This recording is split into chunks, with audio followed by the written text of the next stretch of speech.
Hello there. In this video, we're going to continue our discussion of the sequence of law numbers. So let us briefly review what a law number is, and then we're going to talk about some more additional properties a little bit later. So again, we're going to consider a set containing n distinct elements, and we're going to refer to them as 1, 2, 3, up to some number n. So keep in mind all of these things are distinct. So in the last video, we discussed a question that pretty much a law number answers, and that is the following. So how many partitions of S of K sets exist with some linear ordering, right? With some linear ordering on those sets, right? And the answer to that we assigned to be L, N, K. So in this video, we're just going to briefly review law numbers, talk about a few more properties, and then a couple characteristics of law numbers as well.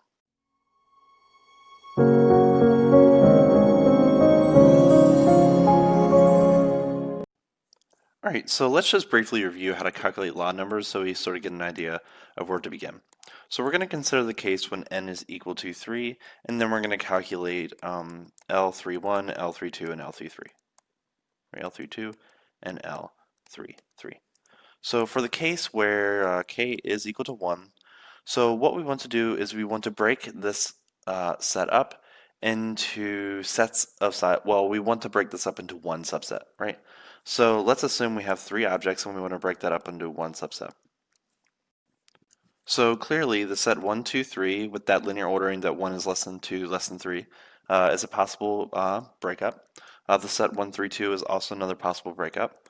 2, 1, 3, 3, 2, 1, 2, 2, 1, and 3, 1, 2 are all different partitions of this set, right? So therefore the number of partitions is equal to 3 times 2, which is 6. Therefore we say, so therefore L31 is equal to 6.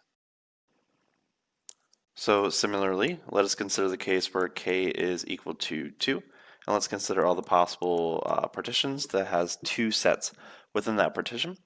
So we can do 1, 2, 3, we can do 1, 3, 2, and we can also do 2, 3, 1. What else do we have? We have 2, 1, 3, 3, 1, 2, and 3, 2, 1, right? So our double sets and our singletons form those partitions, and clearly here we have the size of the number of partitions is going to be equal to 6.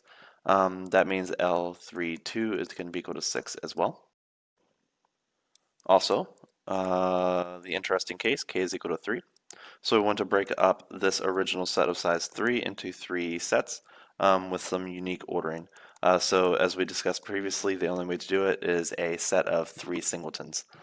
So therefore, there is only one partition that satisfies this criteria. That means L33 is equal to 1, right? So therefore, L31, L32, and L33 are equal to 6, 6, and 1, respectively. A couple of the properties that we discussed about law numbers were the following. The first theorem that we discussed was that the law number of n1 is always equal to n factorial, and that came as just a direct result in observation that we're just counting permutations of these objects. And similarly, L and n was equal to 1, and we used the pigeonhole principle to sort of prove that result. All right. So it's very useful to sort of have a closed form representation of how to calculate this if you don't want to count everything, right? So using combinatorics, in particular, the fundamental counting principle and permutations, one can use mathematical induction, so together with mathematical induction, one can prove, which I'm not going to go through the process of, but it's a good little exercise, that ln k is always equal to n factorial over k factorial multiplied by the binomial coefficient n minus 1 k minus 1, right? So this will always generate the numbers that you want, and you can test L31, L32, and L33 to verify that. So I just want to spend just a couple seconds looking at this and try and get another representation that may be a little bit more algebraically useful to calculate. right? So what I want to do is I want to rewrite this binomial coefficient in an expanded form. So we're going to have n factorial k factorial, then we're going to have m minus 1 factorial over k minus 1 factorial, and then we're going to have n minus 1 minus k minus 1 factorial, right? So we can do some algebra inside of this. So we have this minus, which is going to be a plus 1, which is going to cancel with that minus 1. And then we're going to have n minus k factorial on the interior of that factorial. So we have n factorial, k factorial, n minus 1 factorial, all over k minus 1 factorial, and then n minus k factorial, right?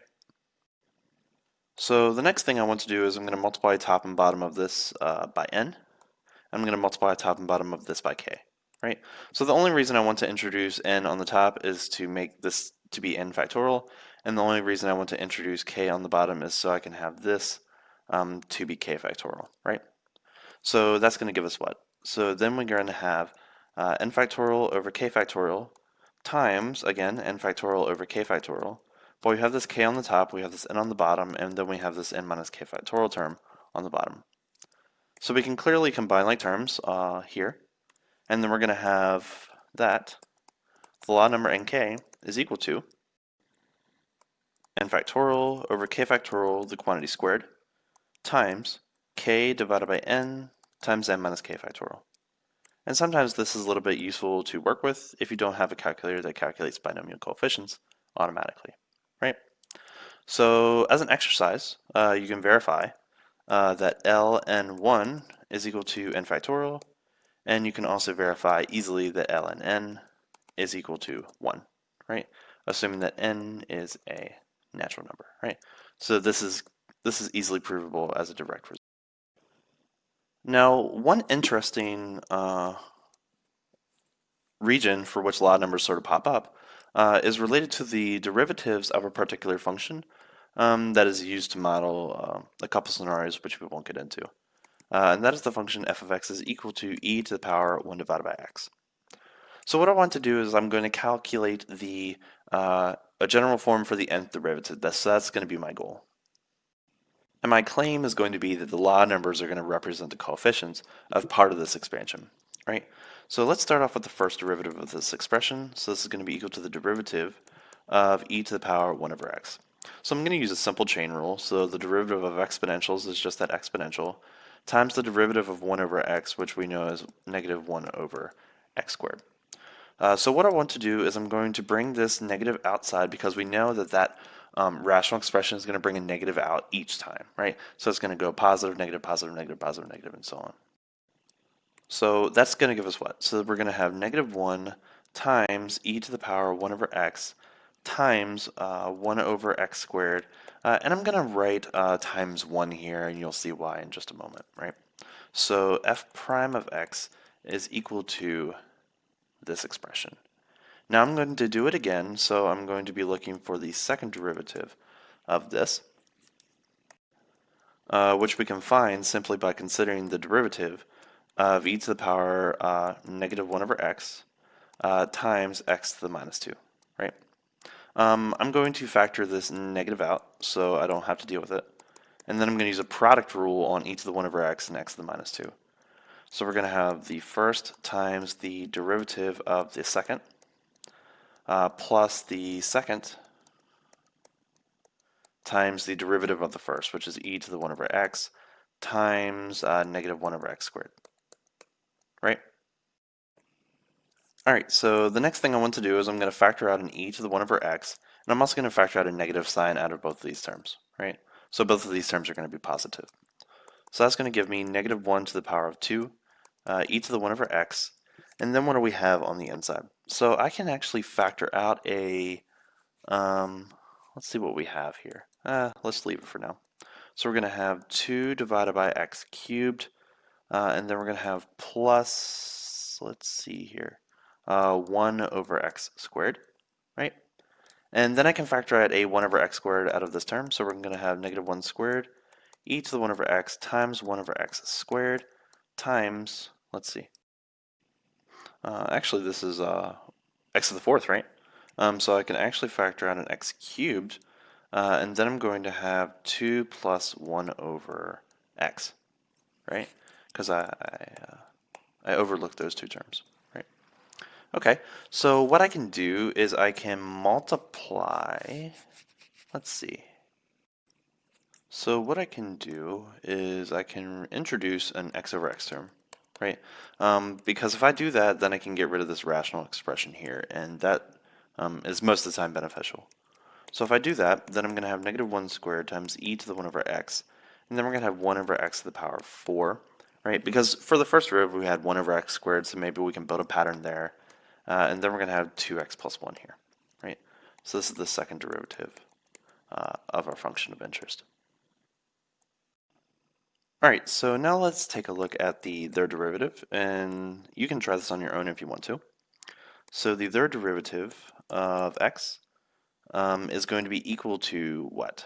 So we're going to have negative 1 squared, and I'm going to be doing, let's see, what do I want? So I'm going to treat this as a function, and I'm going to treat this as a function too.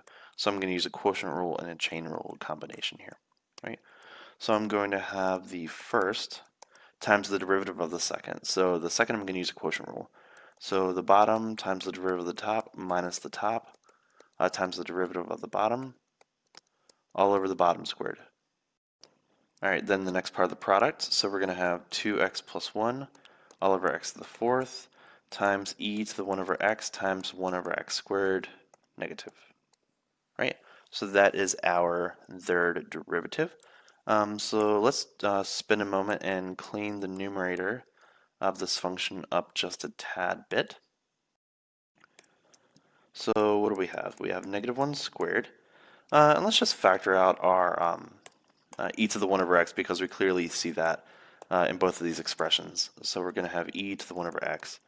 And then we're going to have 2x to the power of 4. That's going to be minus 8x to the power of 4 minus 4x cubed all over x to the power of 8.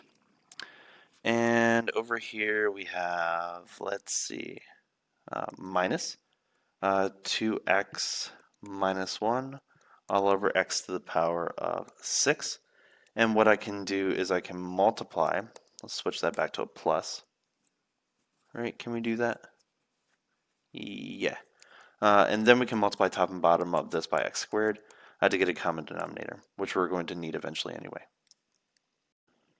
All right, so let's distribute that out and see what happens. And we can also combine like terms there, right? So we're going to have negative 1 the quantity squared times e to the power of negative 1 over x, positive 1 over x.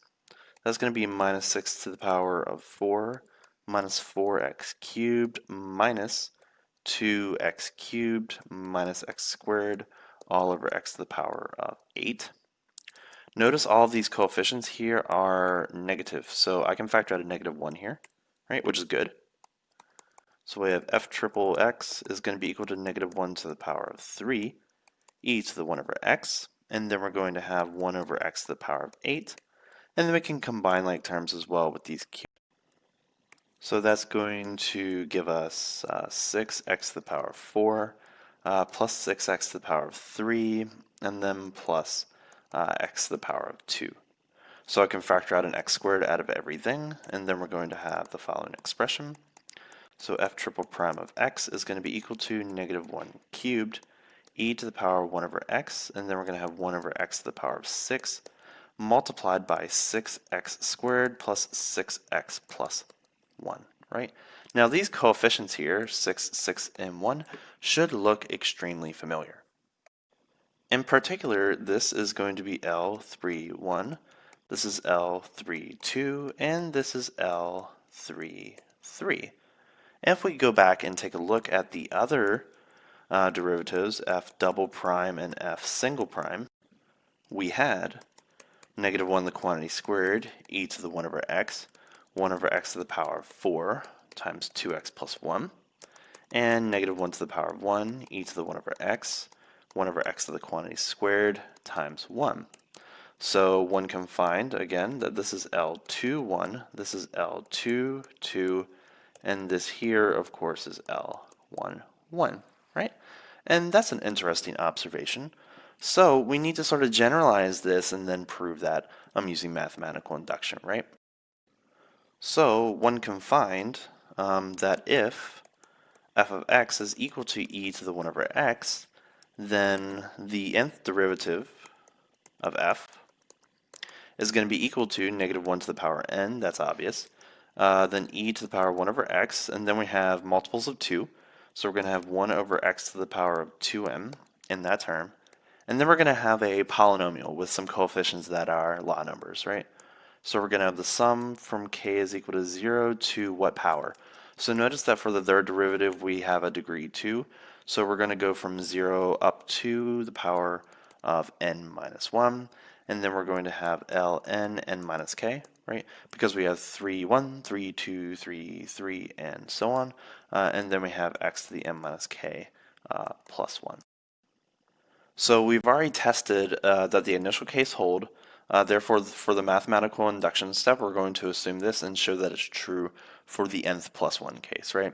So if we want to go for the mathematical induction proof, we simply apply the idea that the nth plus 1th derivative is just going to be the derivative of the nth derivative of x, right? So that's the first important thing, right? So what you can do is you can bring this term inside here and then use a product rule on this term. So we have this, and then we have this polynomial-like term here.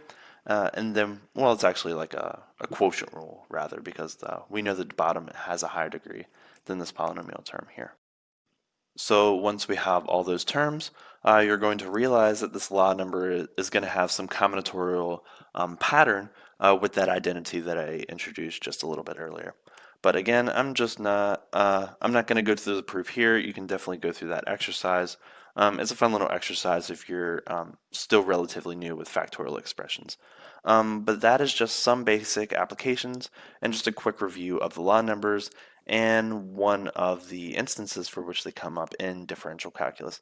Anyway, I hope you enjoyed. Thank you.